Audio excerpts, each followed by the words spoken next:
Hi hello കൂട്ടുകാരെ, ഞാൻ ഓട്ടിടാനായിട്ട് പോവുകയാണ്. എനിക്ക് വാഴവിള സ്കൂളിലാണ് ഓട്ട്. അപ്പോൾ നിങ്ങളെല്ലാവരും ഓട്ടൊക്കെ ഇട്ടുകയാണെന്ന് വിശ്വസിക്കുന്നു. ഓട്ടം പോകാനായിട്ട് ഓട്ടോ വിളിച്ചിട്ട് അങ്ങോട്ട് പോകാനായിട്ട് പോകണം. അപ്പോൾ ഞാൻ മാത്രമേ ഉള്ളൂ, എൻ്റെ അമ്മയ്ക്കൊന്നും അവിടെയല്ല. അതുപോലെ എൻ്റെ അമ്മയെ കൊണ്ടുപോകാൻ പറ്റില്ല. അമ്മയ്ക്ക് കാട്ടായ്മ സ്കൂളിലാണ്, പക്ഷേ അമ്മയ്ക്ക് സുഖമില്ലാത്തതുകൊണ്ട് അമ്മേനെ കൊണ്ടുപോകണില്ല. ഞാൻ മാത്രമേ പോകണുള്ളൂ. അപ്പം ഞാൻ പോയിട്ട് ഓട്ടൊക്കെ ഇട്ടിട്ട് വരാം. അപ്പോൾ നിങ്ങളെല്ലാവരും ഓട്ടൊക്കെ ഇട്ടുകയാണെന്ന് വിശ്വസിക്കുന്നു. ഞാനപ്പോൾ ഇറങ്ങാൻ പോകുന്നു. കൂട്ടുകാരെ, നിങ്ങൾക്ക് എല്ലാവർക്കും നല്ലത് വരട്ടെ. എന്തായാലും ഞാൻ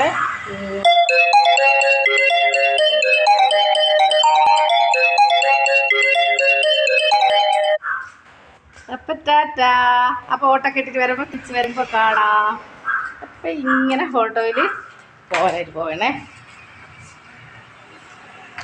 അപ്പോൾ എൻ്റെ വീട്ടിൻ്റെ വഴിയാണ് കാണിച്ചു തരാം നിങ്ങൾക്ക്. ഇവിടെ നിന്ന് ഒരുപാട് ദൂരമുണ്ട് ഓട്ടോയിൽ, അതുകൊണ്ടാണ് ഓട്ടോയിൽ പോകണം. കാരണം വാഴവിള എന്ന് പറയുന്ന സ്കൂളിലാണ് എനിക്ക് ഓട്ട്. ഇവിടെ അല്ല, ഞാനിപ്പോൾ താമസിക്കുന്ന പോത്തങ്കോട് കൊയ്ത്തൃക്കുടം എന്ന് പറയുന്ന സ്ഥലത്ത്. പക്ഷേ എനിക്കിവിടെ അല്ല ഓട്ട്, വാഴവിള എന്ന് പറയുന്ന സ്ഥലത്താണ്. അപ്പോൾ അവിടെ ഒരു സ്കൂളിലാണ്. അപ്പം അങ്ങോട്ടേക്ക് പോകാനാണ് പോണത്. അപ്പം ടാറ്റാ. അപ്പോൾ പോയിട്ട് വന്നിട്ടൊക്കെ കാണാം.